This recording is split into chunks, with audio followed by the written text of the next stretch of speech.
Baik, Assalamualaikum warahmatullahi wabarakatuh. Salam sejahtera untuk kita semua.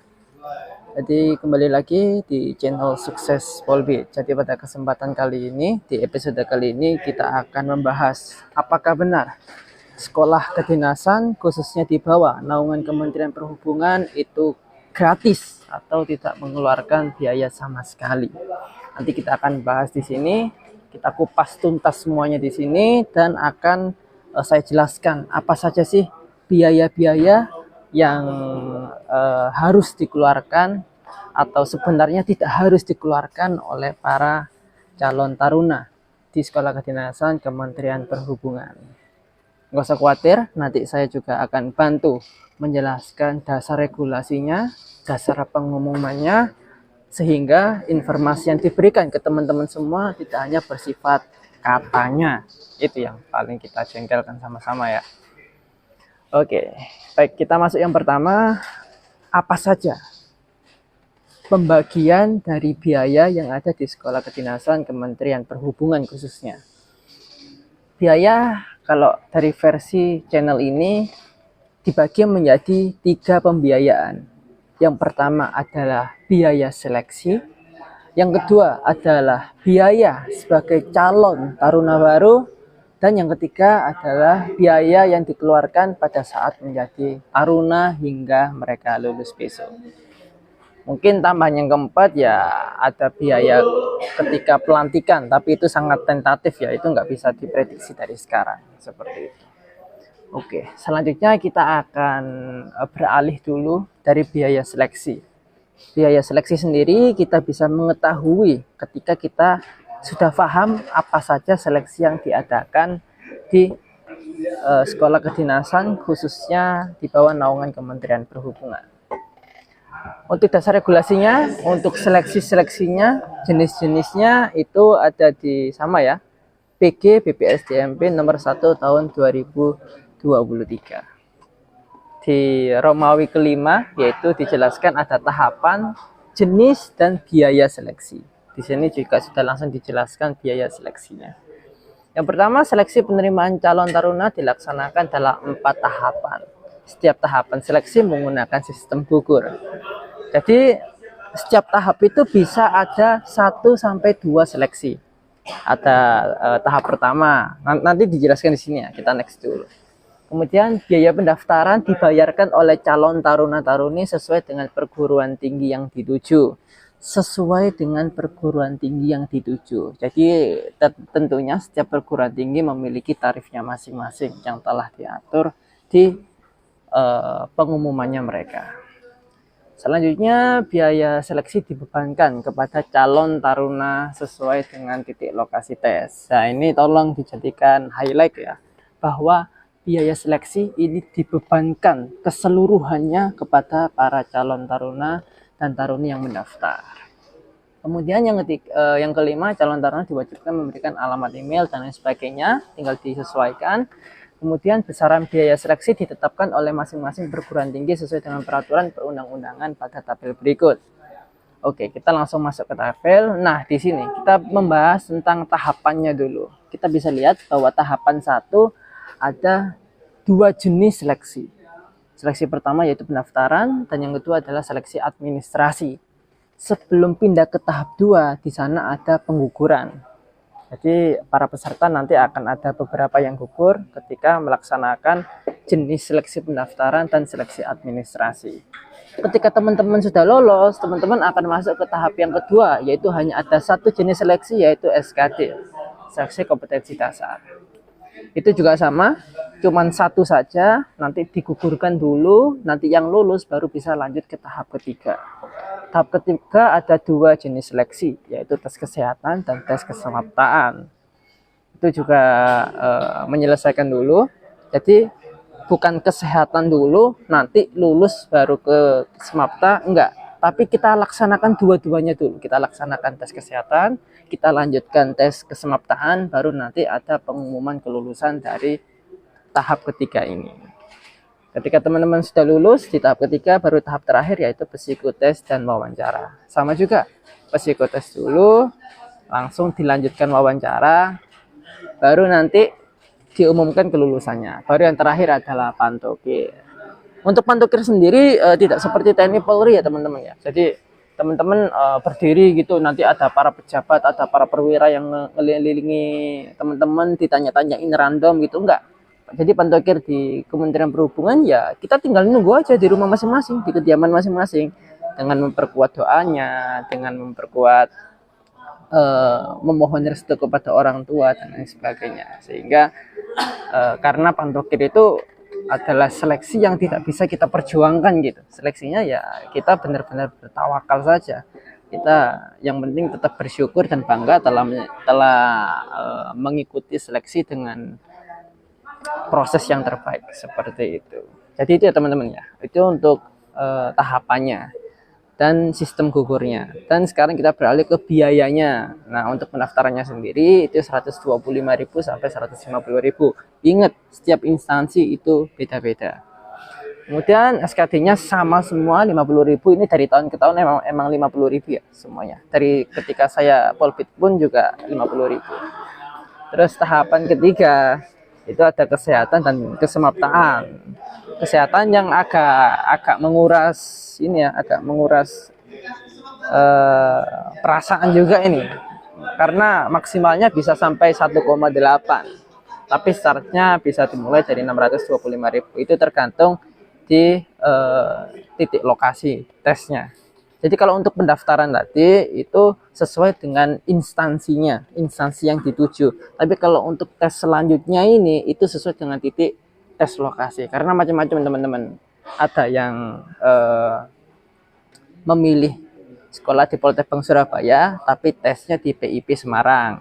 Nah, kalau misalkan tesnya di PIP Semarang, ya udah nanti biayanya mengikuti anggaran yang sudah ditetapkan di PIP Semarang. Itu kalau untuk tes lainnya selain dari pendaftaran. Oke, baru untuk tes kesemaptaannya 70.000 sampai 320.000. Risiko tesnya 300 sampai 600 dan wawancaranya 80.000 sampai 350.000.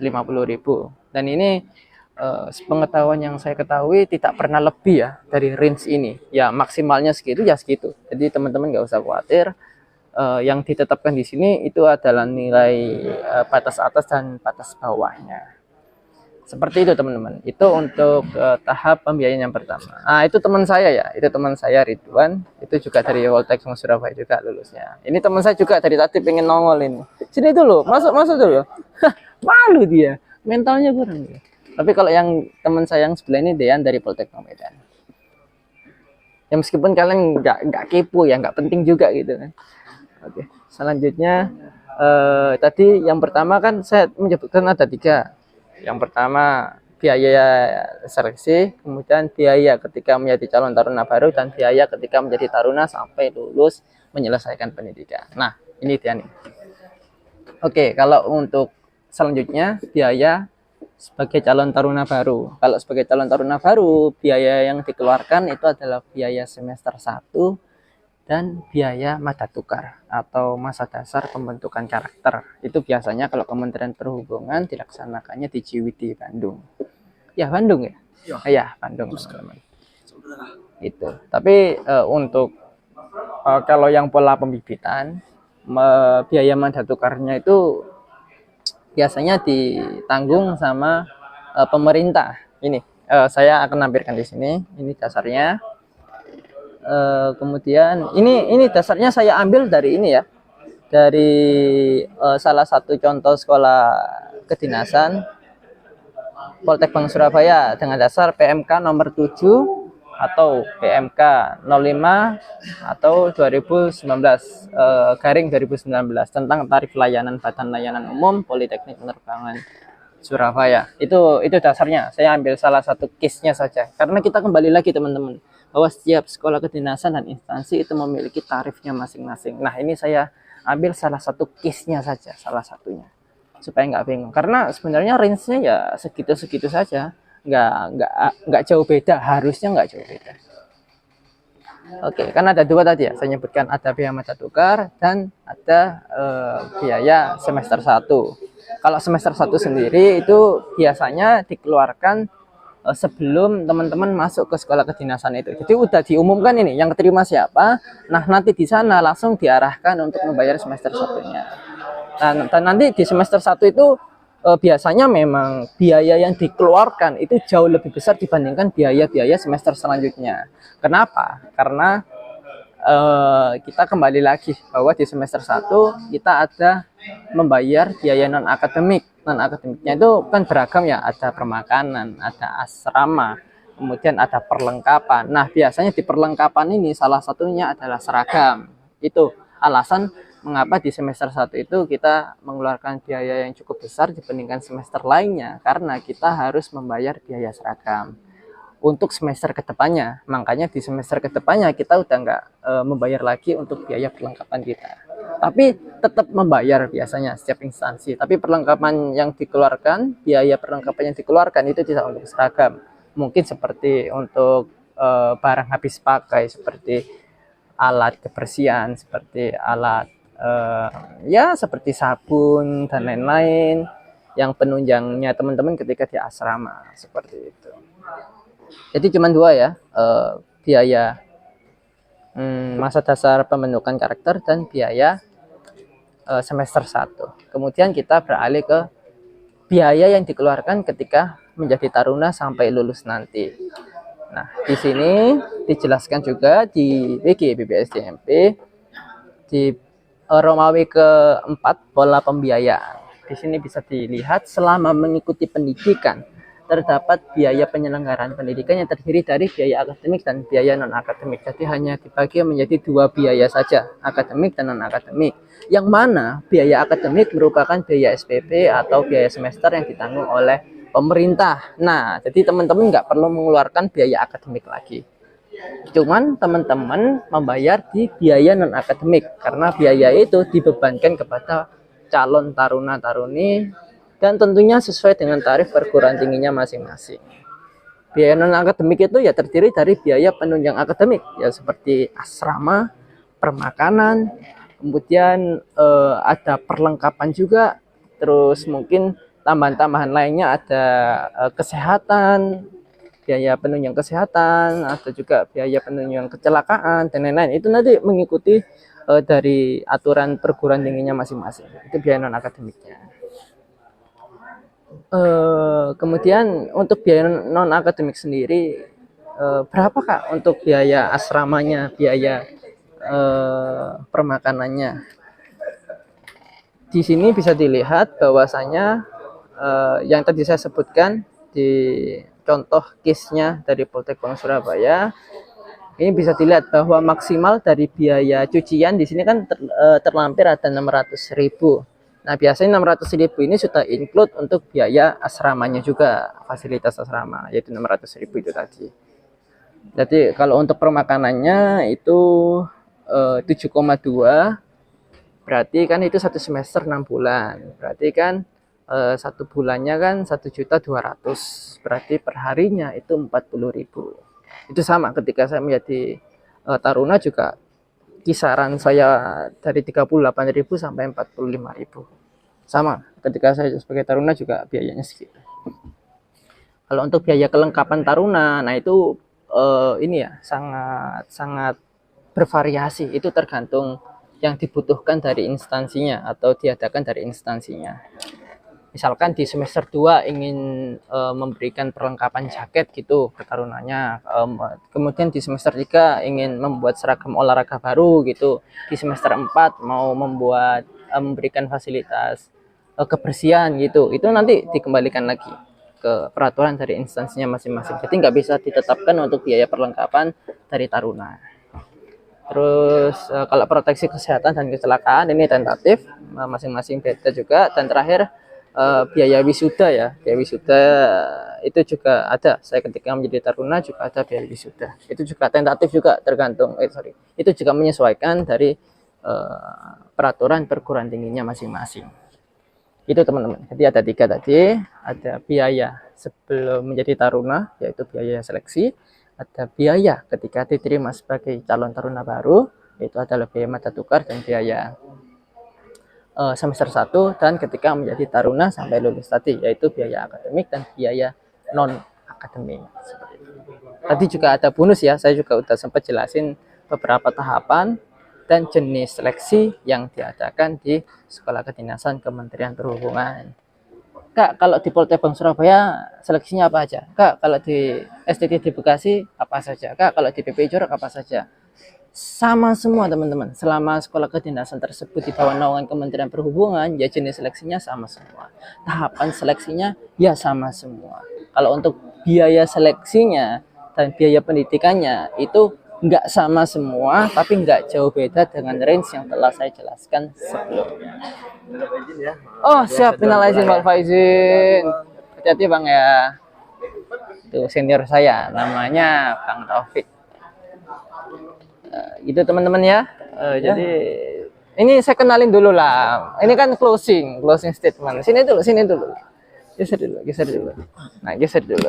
Nah, ini namanya Dean Timothy Raja Pratama Manulang. Saya sampai hafal. Ini salah satu lulusan dari Poltek Bang Medan. Ya, bagus kan. Dulu ini Basra maskotnya. Maskot. Enggak penting ya.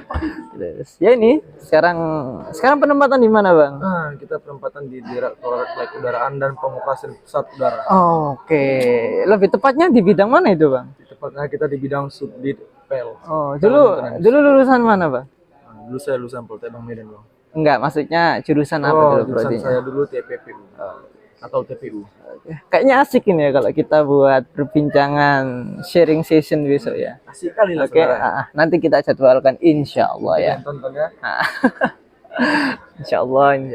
Baik, jadi sekian episode kali ini yang membahas tentang apakah benar sekolah kedinasan di bawah naungan Kementerian Perhubungan itu gratis. Nah, tadi sudah saya jelaskan.